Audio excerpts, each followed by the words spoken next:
मरणकंडिका ग्रंथ के प्रस्तोता आचार्य अमृतगति आचार्य को भक्ति भाव से नमन करता हूँ और अग्रिम देशना के साथ यहाँ पर मरणकंडिका में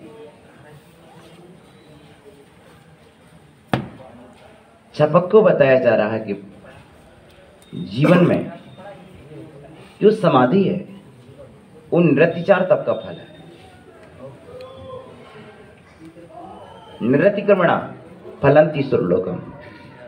यदि साधना निरतिचार होती है तो सुरलोक को फलती है। गेहूं में घुन लग जाए तो कितना भी गेहूं बो दो एक दाना भी नहीं उगेगा। बीज कितना बोया गया एक कम महत्वपूर्ण है, पर बीज कितना अच्छा बोया गया ये ज्यादा महत्वपूर्ण है। भुना हुआ वो बीज उगता नहीं है। उसी तरह सातिचार साधना घुने हुए बीज के समान फलदायिनी नहीं होती है। यदि भाव रहित क्रिया पत्थर पर बीज बोने के समान है, यदि भाव रहित क्रिया कौन भैया, यदि भाव रहित क्रिया पत्थर पर बीज बोने के समान है, तो ये बात भी ध्यान रखी जाए कि सातिचार साधना घुने हुए बीज बोने के समान है। पेड़ की जड़ों में यदि कीड़े लग जाएं, तो वे पेड़ अधिक समय तक फलीभूत नहीं हो सकते। उसी तरह साधना में दोष लगते जाएं, तो साधना का वृक्ष अधिक समय तक नहीं टिकेगा। चारित्र का वृक्ष अधिक समय तक नहीं टिकेगा। इसलिए अपने जीवन में अपनी साधना को परखना बहुत आवश्यक है कि हमारे जीवन में एक दोष ना लगे। मैं साधना करूं, साधना मेरी निर्दोष होती रहे। देखिए, यदि दोष ना होते हों तो ये कभी संभव नहीं है। आदिनाथ तीर्थंकर के काल में भी दोष होते थे, महावीर का के काल में दोष होते हैं। दोष का आधार दो होते हैं, या तो सरलता में गलती होती है या वक्रता में गलती होती है। जो ज्यादा सरल होते हैं वे दूसरे के कहने में आ जाते हैं और गलती हो जाती है। जो ज्यादा वक्र होते हैं वे किसी की बात नहीं मानते हैं तो दोष हो जाते हैं। इसलिए आदिनाथ और महावीर के काल में प्रतिक्रमण का विधान है। सर्वातिचार प्रतिक्रमण का विधान है। लेकिन अजितनाथ और पार्श्वनाथ के काल में जो दोष जब हुआ तत्काल प्रतिक्रमण किया, बात पूर्ण हो गई। आदिनाथ के शिष्य सरल परिणामी थी, उनसे दोष होते थे। हम महावीर के शिष्य हैं। किसके शिष्य आप लोग? ये बात सदा स्मरण रहे कि आप सिर्फ विभव सागर के शिष्य नहीं हैं, आप भगवान महावीर के शिष्य हैं। और महावीर के शिष्य कहने का मतलब कि आप लोग वक्र परिणामी हो। यदि मैंने आपको महावीर का शिष्य कहा है तो समझ लेना चाहिए कि आप लोग कुटिल परिणामी हो, और आदिनाथ का शिष्य कहा तो समझ लेना कि सरल परिणामी हो, और बीच के तीर्थंकरों का शिष्य कहा तो समझ लेना शांत परिणामी हो। सम्यक दर्शन जो धारण करता है, देखिए, जो खेलता है वही कभी हारता भी है। जो खेला ही नहीं वो क्या हारेगा? जो खेला नहीं वो क्या जीतेगा? जिसने साइकिल चलाई नहीं वो ना तो साइकिल से गिरेगा, ना उसकी साइकिल पंचर होगी।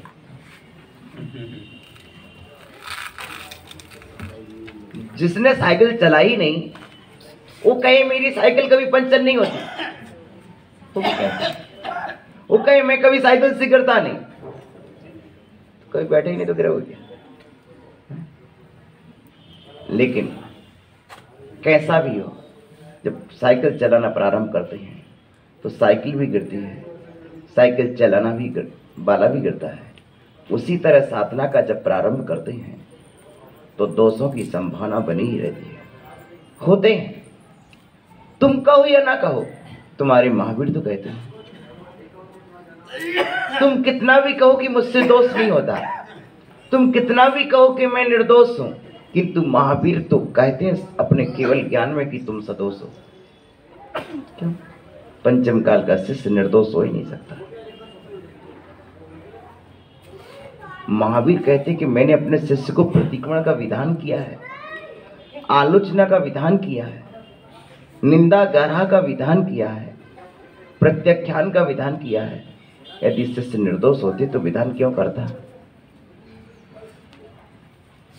प्रिय बंधुओं, इसी लक्ष्य को प्रस्तुत करते हुए कहते हैं कि सम्यक दर्शन में दोष न लगाएं। प्रयास तो हो सकता है और हमारा प्रयास तक ही अधिकार है, कभी लग भी सकते हैं। छावस्य में ज्ञान है, छावस्य में सम्यक दर्शन है। और सुनो, ये भी ध्यान रखो, आपकी श्रद्धा सदा एक सी नहीं रह सकती है। जिस दीपक पर कांच का फानुस नहीं लगा है,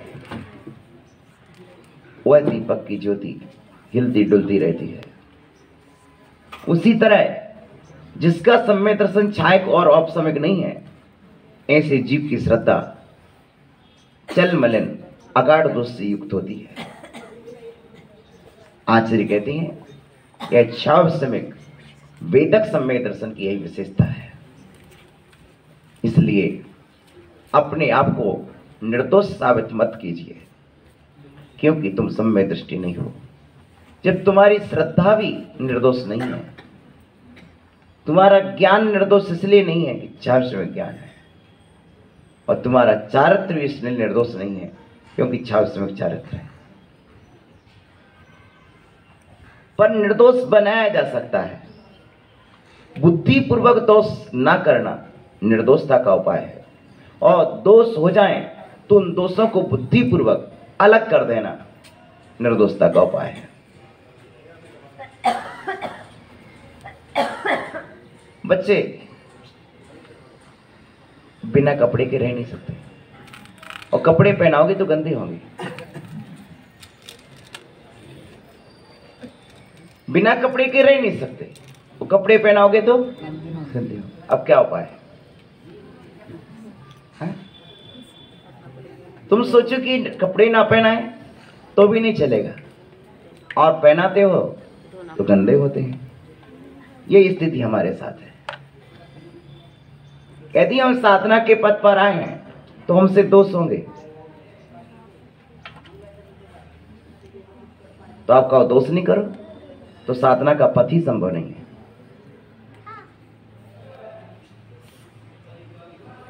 जब दिन भर बच्चे कपड़े पहनेंगे तो कपड़े गंदे नहीं होंगे क्या? उसी तरह से तुम चलोगे, 100 कदम चलने में 1 कदम में चूक भी हो सकती है।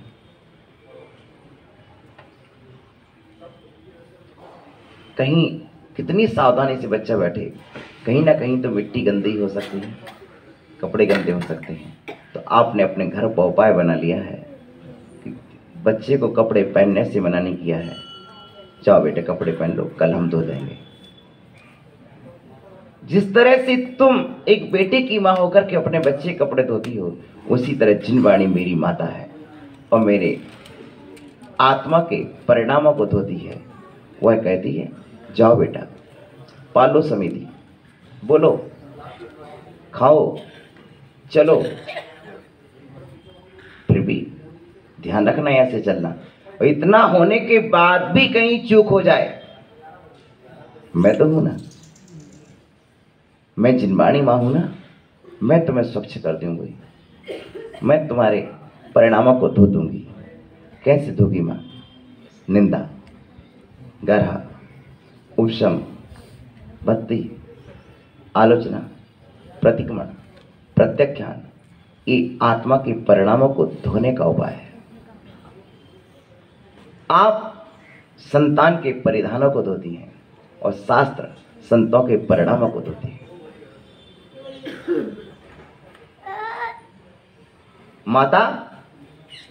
माता संतान के परिधानों को धोती है और जिनवाणी माता संतों के परिणामों को धोती है। परिणामों को धोना आवश्यक है। परिधान तो पहनते ही नहीं है, परिणाम ही धारण करते हैं। लेकिन परिणाम भी कभी गंदे हो जाएं तो कोई चिंता मत कर, वो भी उज्जवल कर देंगे। परिणामों को धोने का रसायन स्वाध्याय है, गुरु उपदेश है। धुलते हैं परिणाम, घबराना मत। ये मत सोचना कि हम दोष ना हो जाए, ये भी मत सोचना कि हम गिरेंगे नहीं, कोई बात नहीं। साइकिल चलाना है तो पुल पर नहीं चलाना, ग्राउंड में चलाना। क्या कभी आपने साइकिल चलाई? जब प्रारंभ में साइकिल चलाई तो आपसे क्या कहा जाता था? ग्राउंड में चलाना, खुले मैदान में चलाना, पुल पर नहीं चलाना। क्या मैदान में चलाने का इसलिए बोला गया, गिरोगे तो बेटा मैदान में ही तो गिरोगे।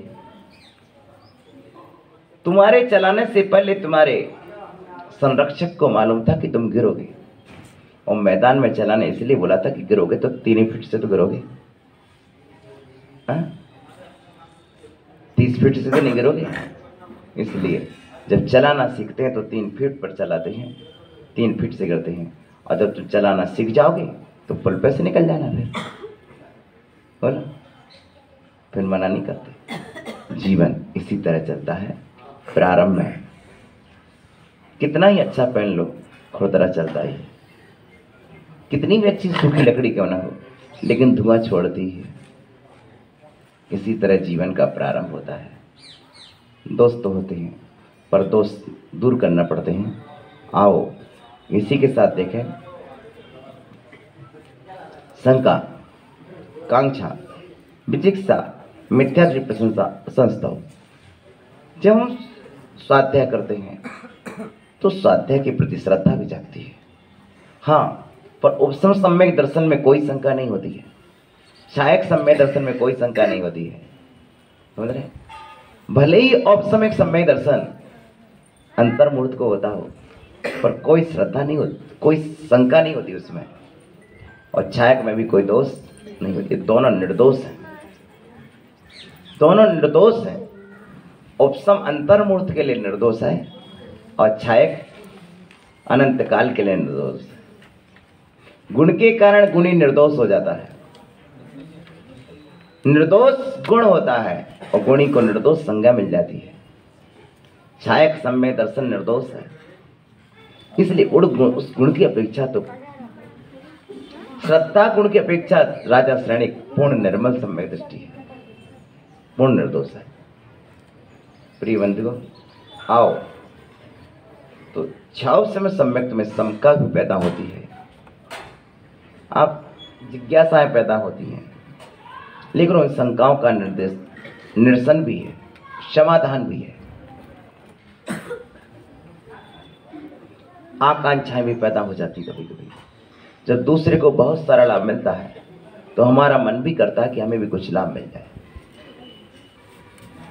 आकांक्षा जन्म ले लेती है, क्योंकि अभी 21 कसाएं तो मौजूद है ना, वे कुछ तो प्रभाव डालेंगी। तो जो आपके अंदर अभिलाषा पैदा हो रही है वो आपकी अभिलाषा नहीं है, वो आपके कर्म की अभिलाषा है।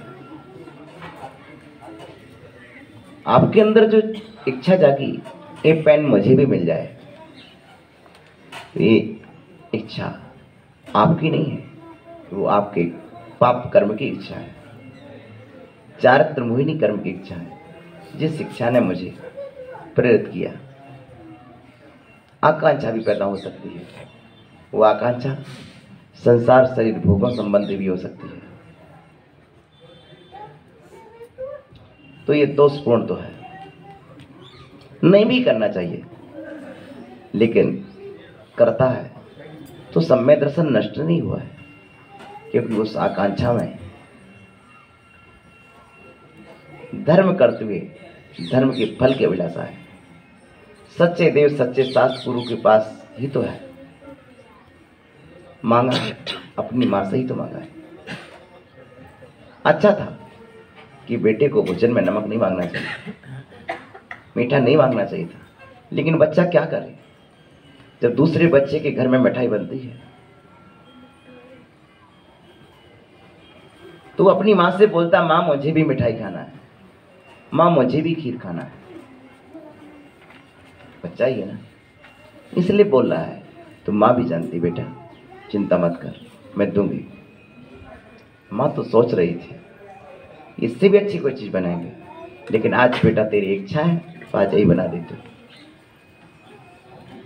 अर्थात इच्छा ना करना अच्छी बात है, लेकिन इच्छा यदि हो भी जाए तो कोई ज्यादा बुरी बात नहीं है, क्योंकि अतिचार है, अनाचार नहीं है। कांचा विचिकित्सा, यदि धर्म और धर्मात्मा से गिलानी का भाव जाग जाए तो ये सम्य दर्शन का अतिचार है। गिलानी ये चार त्रिमूर्ति की प्रकृति है, और अतिचार किसमें लगा रही है? सम्य दर्शन। सम्य दर्शन में अतिचार लगा रही है। यद्यपि गिलानी नौ कसाय है, लेकिन ये नौ कसाय कसाय को जागृत करने में कारण है, और कसाय तुम्हारे सम्य दर्शन रूपी रत्न को मिटाने में समर्थ है। इसलिए आचार्य कहते हैं गिलानी भी नहीं करना। और चौथी बात है, कभी मिथ्यात्व की प्रशंसा नहीं करना, गलत की प्रशंसा नहीं करना, और गलत की स्तुति भी नहीं करना। प्रशंसा और संस्था ये दोनों अलग होते हैं।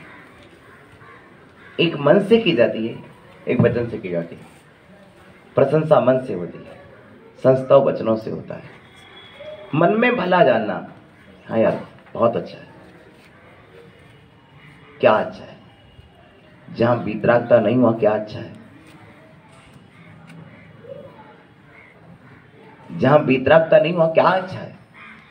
कितना सुंदर मंदिर है, क्या सुंदर है। क्या बिना सील के अलंकार धारण करने से कोई नगरवधु महान हो जाएगी? कोई नगरवधु महान हो जाएगी? नहीं हो जाएगी ना। मात्र इतना ही आपको जानना पड़ेगा कि हाँ, इसलिए मन से भी भला मत जानो, क्योंकि मन में जो ठान लोगे, मान लोगे, वही तुम्हें मिलेगा, और वही मिला है। आज सुबह की बात थी,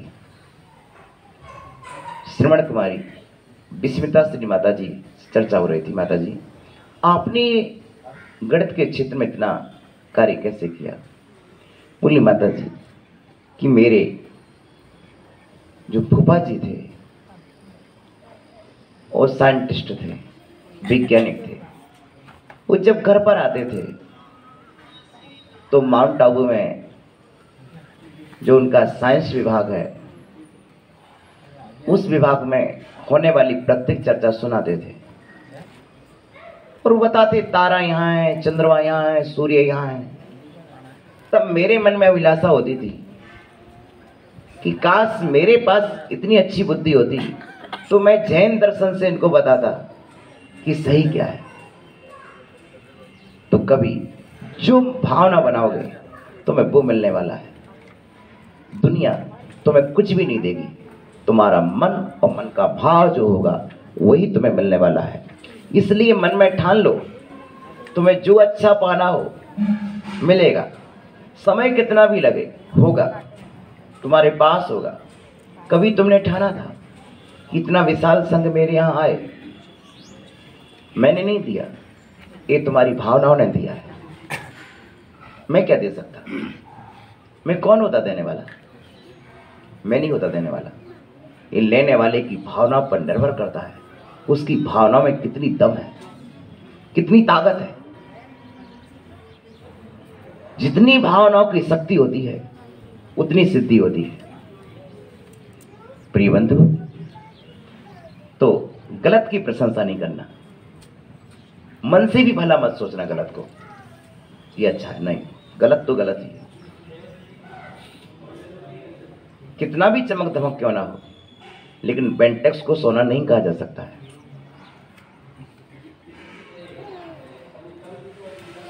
हड्डी लेट गया, रेन नहीं हो जाती। हर पीली वस्तु सोना नहीं हो जाती है। इसलिए यदि आपको बहुत कुछ दिखे, तब भी ये ध्यान रखना कि जो दिख रहा है उससे प्रयोजन नहीं है, मुझे तो अदृश्य से प्रयोजन है, जो कभी ना दिखा है न दिखेगा। मेरा परमात्मा अदृश्य है।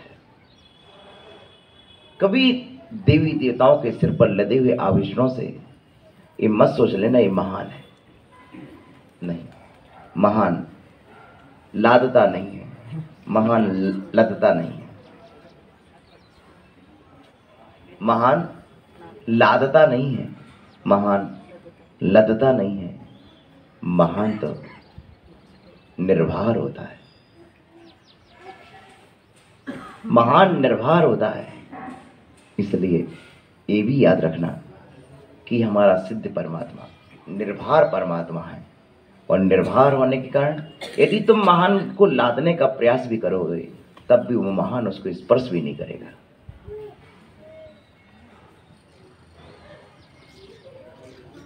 जन्म से इतना विपुल वैभव मिला, लेकिन महावीर उसके भार के नीचे लदना स्वीकार न किया।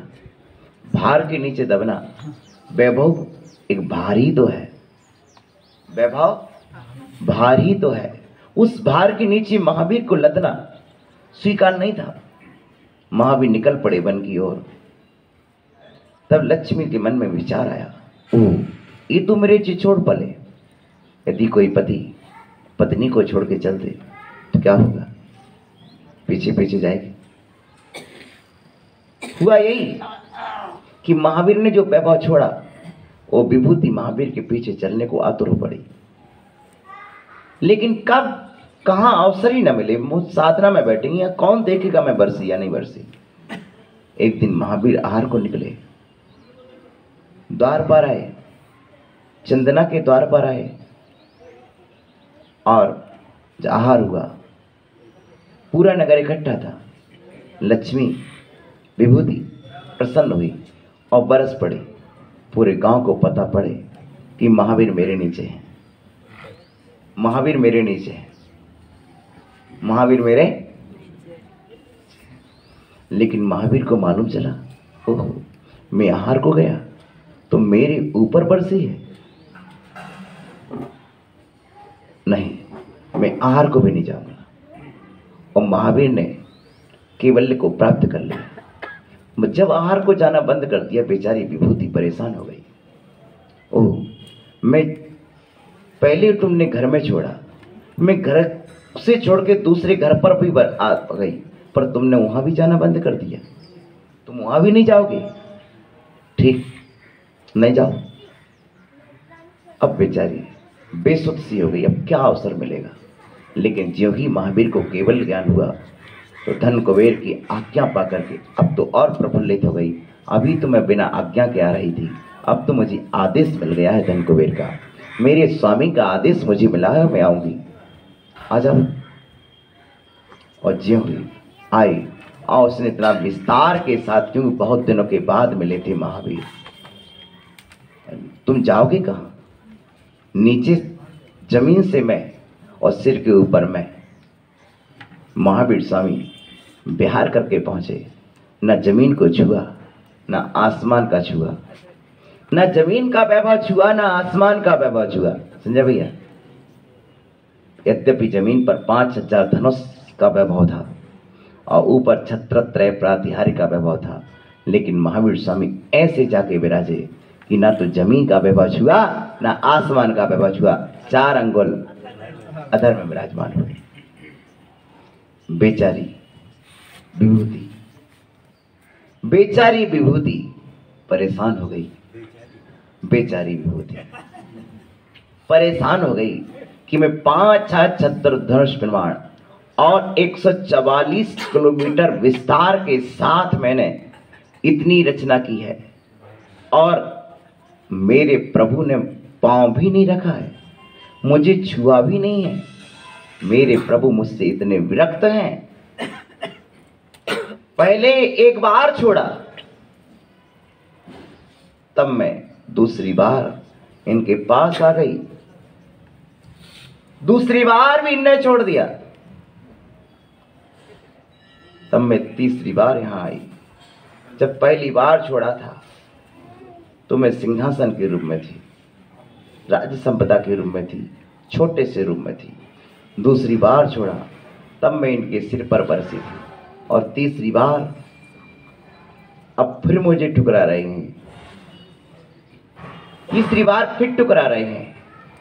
छुआ भी नहीं, पहली बार तो कम से कम छू ही लेते थे। दूसरी बार में कम से कम इनके चरणों को तो मैंने छू लिया था। तीसरी बार मैं पहले से आके विराज गई कि तुम आके बैठोगे तो, लेकिन ये तो इतने होशियार निकले कि इनने मुझे छुआ भी नहीं। इस प्रकार से महावीर की साधना चली और समोसरण से निष्प्रय रह करके महावीर विहार करते रहे। लेकिन जहां जहां पहुंचे वहां विभूति पहुंच जाए। अंततः गत्वा महावीर ने निर्वाण को प्राप्त किया और वहां पहुंच गए जहां बहिरंग विभूति का कोई नामो निशान